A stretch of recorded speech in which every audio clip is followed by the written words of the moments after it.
For years, the Black church has been a cornerstone of faith, community, and resilience.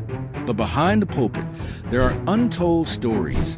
Stories of courage, authenticity, and breaking barriers. In today's video, we're uncovering 15 Black pastors you didn't know are gay. These leaders have not only embraced their truth, but also reshaped what it means to lead with faith, love, and inclusion. Get ready, because some of the names on this list may truly surprise you. 1. And as if to say, no, just stay here with me. Archbishop Carl Bean's life was one of those stories that seemed larger than life, yet deeply human and filled with quiet struggles, bold declarations, and an unwavering love for people who had long been told that God had no place for them.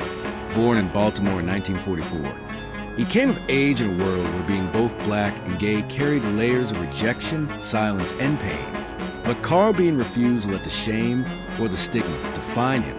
Instead, he transformed his life into a witness of hope, a living sermon that love truly was for everyone, and that faith was not meant to be a weapon but shelter.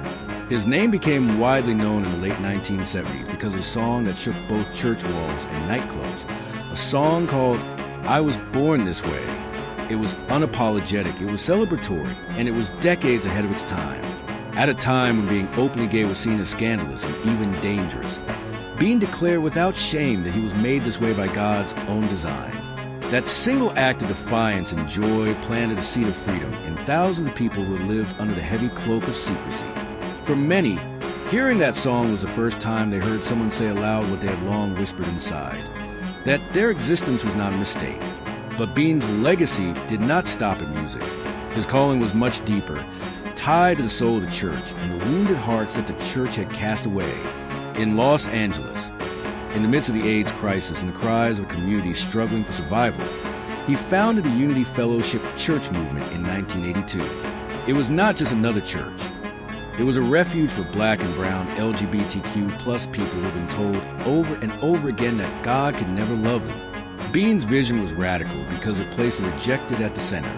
It built sanctuaries where drag queens, gay men, lesbians, people living with HIV, and those beaten down by religion could finally lift their hands and worship without fear. Carl Bean's preaching was never the kind that leaned on condemnation. Instead, it was soaked in compassion, often echoing the very words of Jesus that others had weaponized. He would remind his congregants that God's love was vast, that it covered them as surely as it covered anyone else, and that their existence was not something to be apologized for. Under his leadership, the Unity Fellowship Church grew into a movement, birthing congregations across the United States and beyond, each one carrying the same heartbeat: inclusivity, liberation, and unconditional love. He also became a strong voice in the fight against HIV/AIDS at a time when silence was deadly. Bean ministered not just with words, but with presence, visiting hospital rooms, counseling families, and standing up against stigma for many in the Black LGBTQ plus community. He was one of the few spiritual leaders who did not look away, who dared to call their lives sacred even as society turned its back. His leadership built bridges where there had been walls, and his compassion offered healing where there had only been despair. When Carl Bean passed away in 2014, the grief was immense, but so was the gratitude. He left behind not only the structures of churches, choirs, and ministries, but also the deeper, unshakable truth that faith belongs to everyone. His life testified that the gospel is incomplete when it excludes the oppressed, and his voice continues to echo in every LGBTQ plus person who dares to believe that they too were born this way. 2.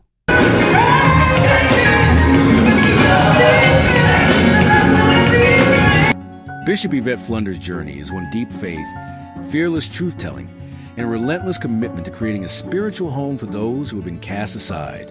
Born and raised in San Francisco, she grew up immersed in the traditions of Pentecostal gospel, her voice soaring in church choirs long before she ever stood at a pulpit. For many, that would have been enough. Serving the church, singing praises, and following the familiar paths laid out before her. But for Yvette Flunder, there was an undeniable call stirring inside, one that could not be quieted by convention or by fear. She knew that her life and her love did not fit neatly into the doctrine she'd been taught, and rather than deny who she was, she set out to carve a new path where faith and authenticity could finally meet. In 1991, she founded City of Refuge United Church of Christ in Oakland, California, a congregation that from the very beginning stood as a sanctuary for those pushed to the margins, for Black LGBTQ plus people, for those living with HIV and AIDS, for the poor and forgotten. City of Refuge was not just a church, it was a lifeline. Bishop Flunder's ministry rejected the toxic idea that queer people must choose between their faith and their identity. Instead, she preached a gospel of wholeness, a message that affirmed every part of a person's being as worthy of God's love. Her voice was not confined to the walls of her church. As the presiding bishop of the Fellowship of Affirming Ministries, she has built a global coalition of churches and leaders dedicated to inclusion, justice, and radical hospitality. Under her leadership, the Fellowship became a prophetic movement, challenging centuries of exclusion in the Black church and declaring that queer theology has a rightful place at the table.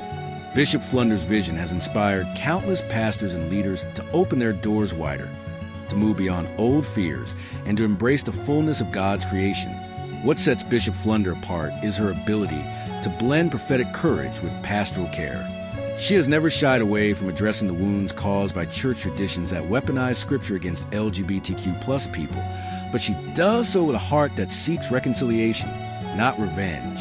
Her sermons carry the fire of truth, but also the tenderness of someone who knows what it feels like to be silenced, to be told you don't belong.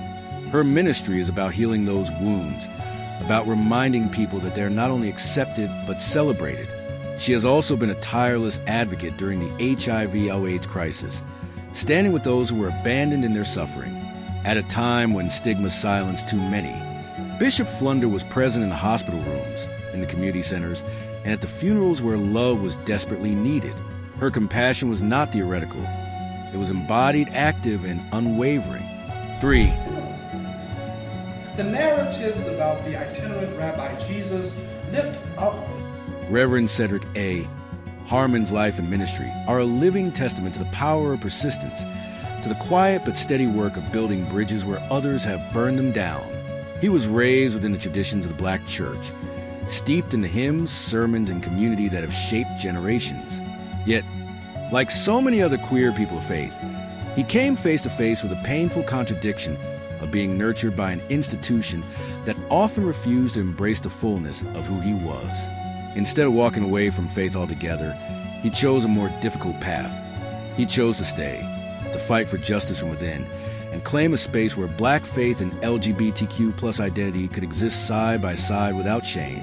As the co-director of Many Voices, a Black church initiative for LGBTQ plus justice, Reverend Harmon has become one of the leading advocates for equity, inclusion, and liberation within religious spaces.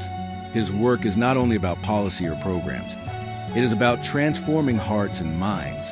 He engages pastors, congregations, and communities in courageous conversations, helping them to see that love of God and love of neighbor can never be in conflict with affirming LGBTQ plus lives. In a climate where church traditions are still deeply divided on these questions, his presence has been both healing and disruptive, forcing people to confront the gap between the gospel they preach and the exclusion they practice. Before co-leading Many Voices, he served as a religious organizer focused on preventing church-state overreach in anti-gay issues, advocating against policies that use religion as a weapon to strip people of their rights. His efforts reflected a deep conviction that faith should never be used as a tool of oppression, but rather as a source of liberation. That conviction has remained the backbone of his ministry. What makes Reverend Harmon's leadership especially powerful is his ability to hold both truth and tenderness. He does not simply challenge the church. He loves it enough to call it higher. His work acknowledges the deep wounds caused by rejection, yet it also honors the beauty of the Black religious tradition, its resilience, its power, and its potential to be a source of radical inclusion. He embodies a hope that the very institutions which once excluded LGBTQ plus people can be transformed into sanctuaries of welcome. For Reverend Elder Darlene Garner's life is a story of courage, conviction, and a steady faith that has never wavered in the face of resistance. From the earliest days of her ministry, she understood that the gospel could never be confined by walls of exclusion, and she committed herself to making the church a home for those who had been locked out. Her calling led her to the Metropolitan Community Churches, a denomination born out of the struggle for LGBTQ plus inclusion. where she would rise to become one of its most influential leaders. Over the years, she pastored several MCC congregations, nurturing them into communities where people could worship in authenticity, without the constant fear of judgment or rejection. Her gift as a pastor has always been more than preaching. It has been the ability to listen deeply, to hold space for the pain of those who have been told by the wider church that they did not belong, and offer them the reminder that God's embrace was already theirs. Her impact, however, extended far beyond the local church. As a director of the MCC Office of Emerging Ministries, Reverend Elder Garner took on an enormous task of expanding ministry development across the globe. She worked tirelessly to establish networks, conferences, and leadership initiatives that would lift up marginalized voices and expand the reach of affirming communities of faith. Among her most groundbreaking contributions has been her leadership in the MCC Conference for People of African Descent, a gathering that has created space for Black LGBTQ plus people of faith to celebrate, strategize, and heal together. In those sacred meetings, she helped dismantle the myth that Blackness and queerness are incompatible with faith, offering instead a vision of wholeness and belonging. Her personal life also became a public witness to the justice she preached. In 2010, she and her partner were among the very first same-gender couples legally married in Washington, D.C.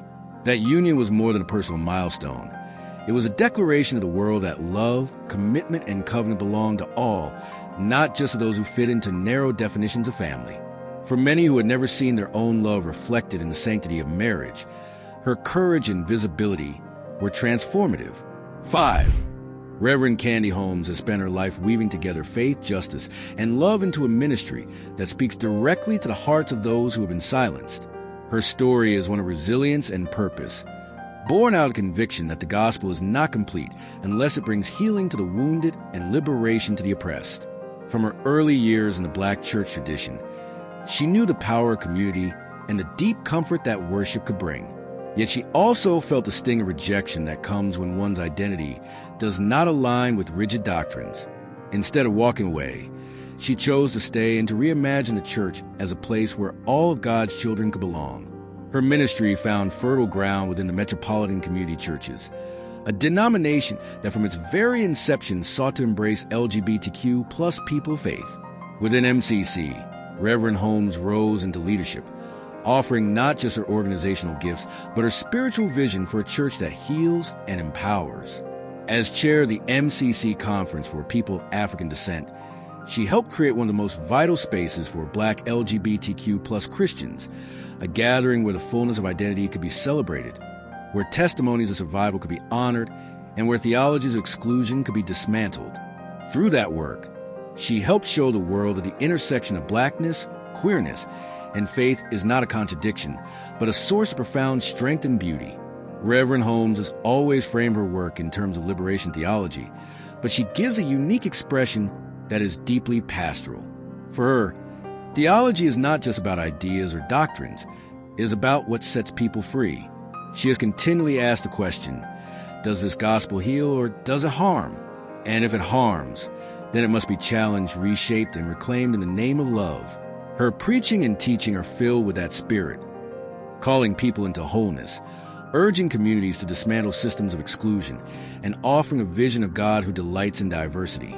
Beyond the church walls, she has been a steady presence in ecumenical circles, bringing the message of justice and inclusion into broader conversations across denominations and faith traditions. Her commitment to social justice has never been narrow. She has advocated for racial equity, gender justice, and the full dignity of LGBTQ plus people, always insisting that none of these struggles can be separated from one another. 6. That perhaps pays well, that has less challenging studies. Minister Lewis Mitchell's life and ministry embody courage at its most raw and authentic. For decades, he has stood at the intersection of faith, justice, and identity, carrying with him a message that insists on dignity and respect for every person, especially those whose voices have been pushed furthest to the margins. Born and raised within the traditions of the Black church, Mitchell knew from an early age both the beauty of spiritual community and the sharp pain of exclusion. He grew into his calling not by following the well-worn paths laid out for him, but by daring to carve new ones, paths that could hold the truth of who he is as a Black transgender man of faith. Since the 1980s, he has been advocating for the health, well-being, and self-determination of transgender people long before such conversations had mainstream attention. While society was largely silent and churches often hostile, Minister Mitchell became a voice in the wilderness, testifying not only with words but with his own lived experience that trans lives are sacred, worthy, and beloved by God. His work has not been confined to pulpits or conference rooms. It has been grassroots, deeply relational, and rooted in community care. As a founder of Trans Saints and the Trans People of Color Coalition, he has created networks where the most vulnerable could find support, affirmation, and strength.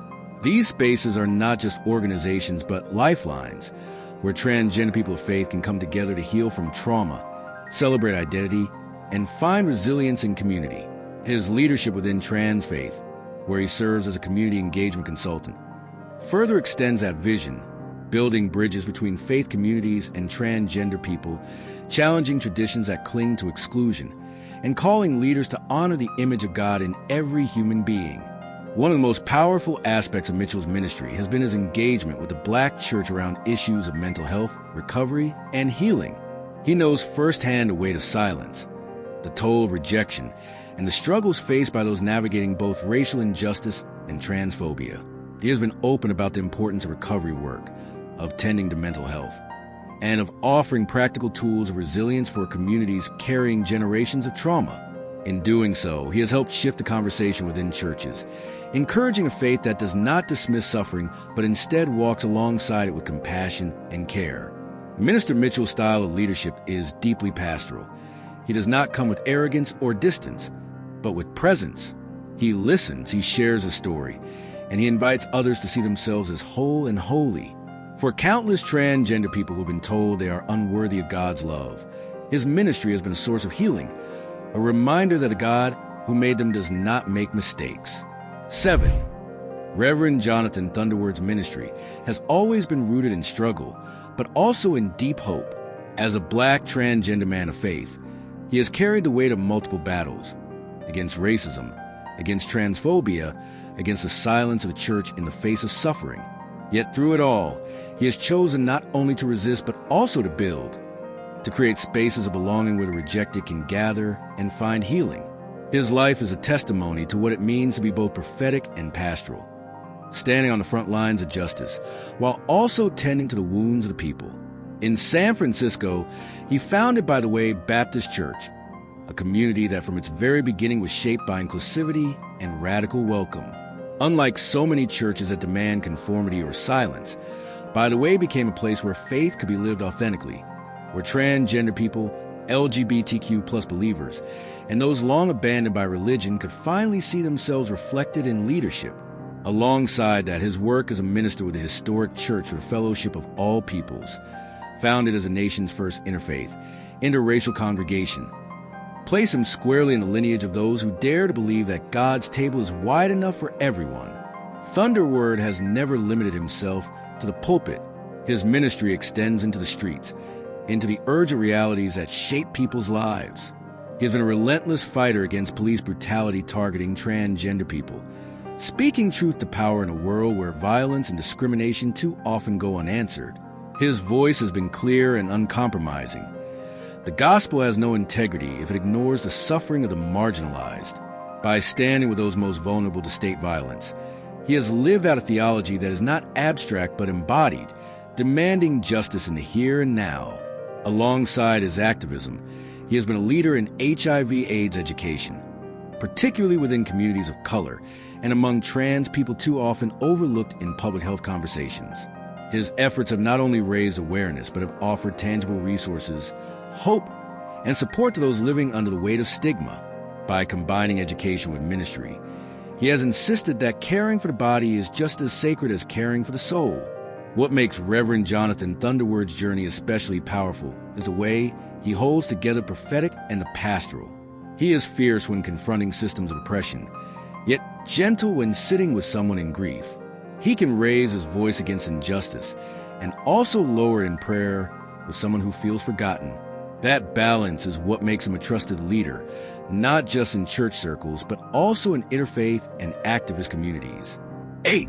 And all of the noise that they were making at that exorcism was so that they could. Bishop Joseph Tolton's ministry is both deeply personal and profoundly public, born from the intersection of his own journey and the calling he has embraced to help transform the Black church into a place where LGBTQ plus people can live openly and be fully affirmed. His story is one of resilience, of choosing faith even when faith communities did not always choose him, and of stepping boldly into leadership to open doors that had long been locked. As a bishop within inclusive Black faith movements, he has become one of the most visible advocates for LGBTQ plus inclusion among African American church leaders.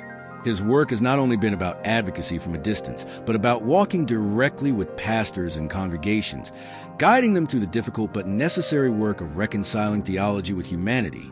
He understands both the deep love people have for the church and the deep wound it has caused, and he stands in that tension as someone who refuses to give up on either. Tolton's leadership is also rooted in his willingness to share his own story. He has spoken openly about his personal journey, about growing up within the Black religious tradition and navigating the realities of being both Black and gay in spaces that often demanded silence.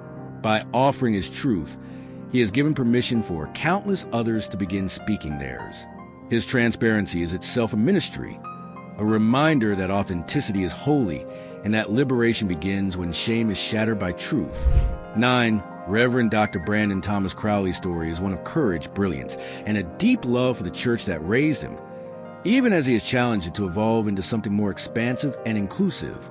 A gifted preacher, scholar, and pastor, his journey has been marked by both tradition and transformation, by honoring the legacy of the Black church while pushing it to a future where all of God's children can belong. When he assumed leadership as senior pastor of Myrtle Baptist Church in Newton, Massachusetts, he carried with him the weight of history. Myrtle is a church with roots stretching back to the 19th century, a congregation shaped by the resilience of African Americans in New England. For some, a pastor so young and so progressive might have seemed like an unusual fit. Yet under his leadership, the church did not shrink. It grew, especially because he made it a sanctuary for those who had long been denied a spiritual home. In 2015, Reverend Crowley came out publicly as gay, an act that could have cost his pulpit his credibility and his sense of belonging. Instead, it became the cornerstone of a new kind of ministry. Rather than hiding, he embraced authenticity, and in doing so, gave permission for others to live openly as well. His congregation responded not with rejection but with growth, as LGBTQ plus people who had been driven from other churches found refuge in Myrtle's pews. It was a bold reimagining of what church could be. Not a place of silence and shame, but a place where love, truth, and freedom reign. Beyond the pulpit, Reverend Dr. Crowley has built a reputation as a scholar and author, writing extensively on issues of Black church inclusion, theology, and social justice. His books and lectures weave together deep theological reflection with lived experience, offering both critique and hope for the future of the Black church. He does not dismiss the church's traditions, but calls it to greater faithfulness, reminding it that the same gospel that fought slavery and segregation must also fight homophobia and exclusion. What makes his ministry especially striking is the way he balances intellectual rigor with pastoral care.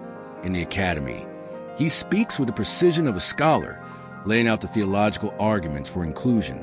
In the church, he speaks with the heart of a pastor, comforting those who have been wounded and celebrating those who have finally found a home.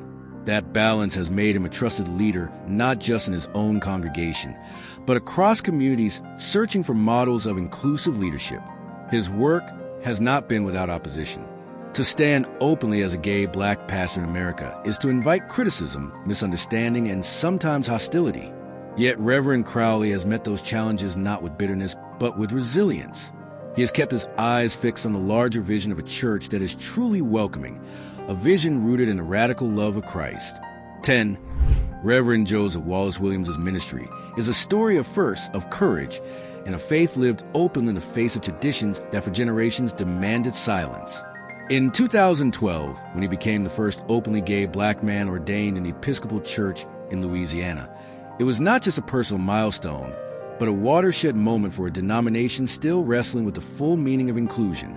His ordination sent a message that could not be ignored, that Black LGBTQ plus clergy belong to the altar, that their leadership is not an exception to be tolerated, but a gift to be embraced.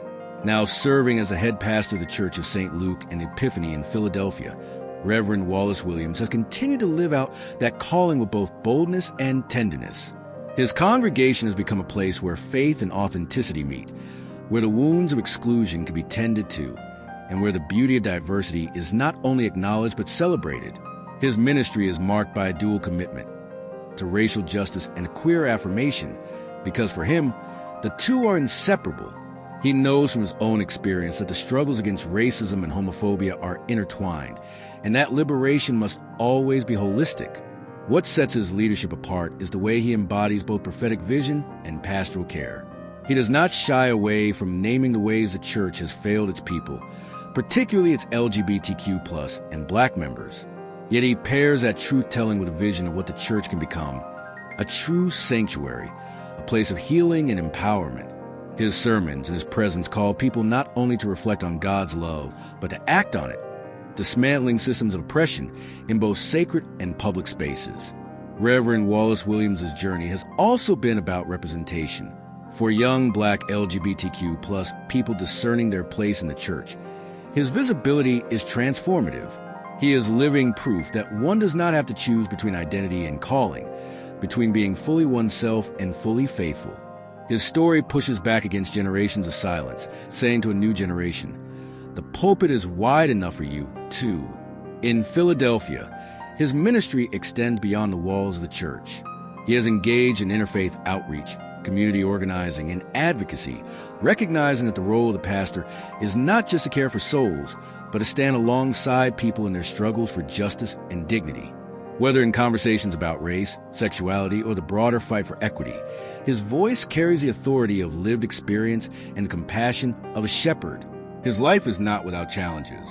To be openly gay, Black, and a leader in a historically traditional institution means constantly navigating criticism, misunderstanding, and sometimes outright resistance. Yet Reverend Wallace Williams continues forward, not with bitterness, but with a resilient hope rooted in conviction that God's love is stronger than any barrier the church or the world might construct. 11. Reverend Leslie Rev Jackson is one of those rare leaders who carries both fire and tenderness in equal measure, weaving together the worlds of faith and queerness with a grace that feels both radical and deeply familiar. Based in Houston, a city where the collision of tradition and progress is always palpable, Rev Jax has carved out a space that challenges the old notion that religion and LGBTQ+ identity must live in tension. Instead, he embodies what it means for them to flourish together, unapologetically and openly. As an openly bisexual pastor, his leadership is not theoretical, it is deeply personal. For too long, bisexual voices have been rendered invisible, even within queer spaces and certainly within the church. Rev Jackson's visibility is an act of defiance against that erasure, but also an act of love. He does not lead from a place of bitterness or division, but from a place of bridge building, of dialogue, of helping people discover that the faith traditions they thought would exile them can actually be reimagined as places of belonging. His ministry has been marked by a willingness to step into difficult spaces and spark conversations that others often avoid. He creates events, hosts dialogues, and fosters environments where the LGBTQ+ community and religious leaders can meet without suspicion, without fear, and without the weight of centuries of silence pressing them apart. In those rooms, Rev Jax is more than a facilitator. He is a living testimony to the power of authenticity. People trust him because he does not ask them to choose between their God and their identity. 12. Reverend J. Williams is a voice that carries with both intellect and fire, someone whose ministry has become a rallying point for those longing to see the Black church live into its fullest, most inclusive self. As pastor of Union United Methodist Church in Boston, he has carved out a place where tradition meets transformation, where the historic power of the Black church is married to a bold, queer-affirming vision of the future. His leadership is not just pastoral, it is prophetic, standing in a long line of preachers who remind the church of its own calling to justice, mercy, and love. Openly gay and unapologetically committed to intersectional justice, Reverend Williams has become a trusted and sometimes provocative voice in Methodist circles, where debates around sexuality and inclusion have been especially charged. His presence alone in these spaces disrupts old narratives, but he does more than exist. He speaks, teaches, and leads with clarity that makes it impossible to ignore the truths he brings.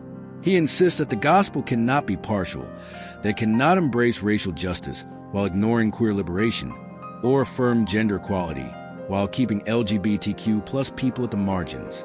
For him, justice is only justice when it is whole. At Union United Methodist, his congregation is not simply a gathering of people on Sundays, but a laboratory of what church can be when love is not rationed. Under his guidance, the church has leaned into its call to be both a spiritual home and a justice-centered community. It is a space where queer Black Christians can worship without hiding, where the wounds of rejection can begin to heal, and where activism and spirituality walk hand in hand.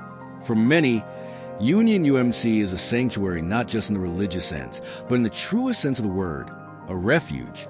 Reverend Williams is also a scholar and thinker, someone who brings academic rigor to his ministry without losing touch with the lived realities of his community. He speaks of God's love with both theological depth and personal authenticity, grounding his arguments not only in scripture, but in lived experience. His sermons and writings carry the weight of a preacher who has wrestled with exclusion himself, who knows the cost of silence, and who has chosen to live loudly and faithfully despite it. 13. Before we even talk about the LGBTQI community, Bishop Oliver Clyde Allen III stands as one of the most influential and charismatic leaders in the modern Black church, not because he fits the mold of what a traditional pastor is supposed to be, but because he broke it wide open. As the senior pastor of the Vision Church of Atlanta, he has built one of the largest and most vibrant, inclusive megachurches in the nation, a place where LGBTQ plus people can finally see themselves at the center of the gospel story instead of at its margins. His ministry is bold, unapologetic, and steeped in a vision that redefines what prosperity, family, and spiritual wholeness look like for queer people of faith. When Bishop Allen came out publicly in 2012, it was more than a personal declaration. It was a historic turning point. His openness gave a new kind of permission to LGBTQ plus believers who have been forced into silence for generations. For so long, the message from pulpits across America had been that to be openly gay and to lead in the church were irreconcilable. Bishop Allen shattered that false dichotomy by not only naming his truth, but by thriving in it, proving that authenticity is not a liability in ministry, but the very thing that gives it power. The Vision Church of Atlanta is more than a congregation. It is a movement. Under Bishop Allen's leadership, it has grown into a spiritual home that centers queer people, their families, and their aspirations. His embrace of prosperity preaching is not about empty promises of wealth, but about reclaiming dignity and abundance for a community so often told to expect scarcity, shame, and struggle. For LGBTQ plus folks of color who carry the double weight of racism and homophobia, this theology of flourishing has been a balm, a reminder that God desires fullness of life for them, too. At the heart of Bishop Allen's ministry is family, not just in the traditional sense, but in the expansive, chosen sense that queer communities have always known. He preaches about love, covenant, and belonging in ways that speak directly to LGBTQ plus relationships, marriages, and households. His church becomes a place where two men can stand hand in hand at the altar, where two women can dedicate their child, where trans and non-binary believers can be celebrated as reflections of God's image. This vision of family challenges the church's long history of exclusion and instead paints a picture of kinship rooted in love rather than conformity. But Bishop Allen is not only a pastor. He is a public figure, an organizer, and a voice in larger conversations about faith and justice. He is unafraid to stand at the intersection of blackness, queerness, and spirituality, naming the beauty and the challenges that live there. His ministry offers hope not just to those in Atlanta, but to people across the nation and the world who see in him a possibility they never thought the church could hold. 14. Reverend MacArthur H. Flournoy has lived his ministry at the intersection of faith, justice, and public policy, carrying with him conviction that the gospel must speak to the most urgent needs of the world. As a national minister of public policy for the Fellowship of Affirming Ministries, his work has stretched far beyond the pulpit, moving into the arenas of government, activism, and global advocacy. His life and leadership remind us that ministry is not confined to Sunday mornings. It is lived out wherever dignity is threatened, wherever healing is needed, wherever the voices of the marginalized must be amplified. Openly gay and unapologetically committed to justice, Reverend Flournoy has worked tirelessly on issues that touch the core of human survival and flourishing. HIV/AIDS, which ravaged Black communities, and especially LGBTQ+ communities, in silence and stigma, has been one of his lifelong callings. Where many churches once turned away from those suffering, Flournoy insisted on presence, on compassion, on speaking the truth that those living with HIV are not outcast but beloved. His advocacy in this space has been both pastoral and political, recognizing that healing requires both prayer and policy change. But his ministry has never been limited to a single issue. Reverend Flournoy understands justice in its fullness: racial justice, LGBTQ+ rights, public health, and human rights abroad are all part of the same moral vision. In his work, he has stood with communities fighting systemic racism, partnered with global movements for queer liberation, and challenged faith institutions to rise to the occasion of their own teachings. His message is clear: a church that does not fight for justice is a church that has forgotten the heart of the gospel. What makes Reverend Flournoy's voice so powerful is the way he bridges worlds that often speak past one another. He is as comfortable in conversations with policymakers and legislators as he is preaching in front of congregations. He knows how to speak the language of the academy, the language of the street, and the language of the church. In every space, he brings his whole self, grounded in his identity as a gay Black man of faith, never separating the personal from prophetic. 15. Open your mouth and give God I feel an anointing. Bishop T.D. Jakes has long stood as one of the towering figures of the modern Black church, a man whose preaching, vision, and entrepreneurship have left an indelible mark on global Christianity. From his beginnings in the hills of West Virginia to leading one of the largest congregations in the nation at the Potter's House in Dallas, his journey has been nothing short of remarkable. He built a ministry that transcends the pulpit, extending into books, films, and conferences that have reached millions around the world. His style of preaching, full of dramatic pauses, soaring crescendos, and deeply human storytelling, captured audiences who felt that he could put words to their own struggles and triumphs. Because of his stature, Bishop Jakes has also lived under the relentless scrutiny that comes with influence. For years, rumors have circulated about his private life, including speculation about his sexuality. In a world where charisma, success, and visibility often invite suspicion, especially in the context of the Black church's complicated relationship with conversations around masculinity and sexuality, such whispers have persisted despite the lack of evidence.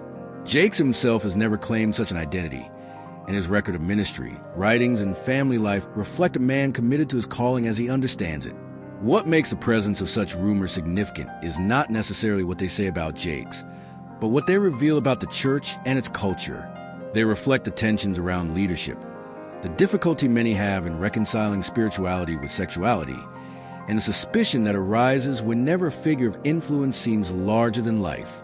In many ways, the speculation tells us more about the hunger for transparency in religious spaces than it does about the man himself.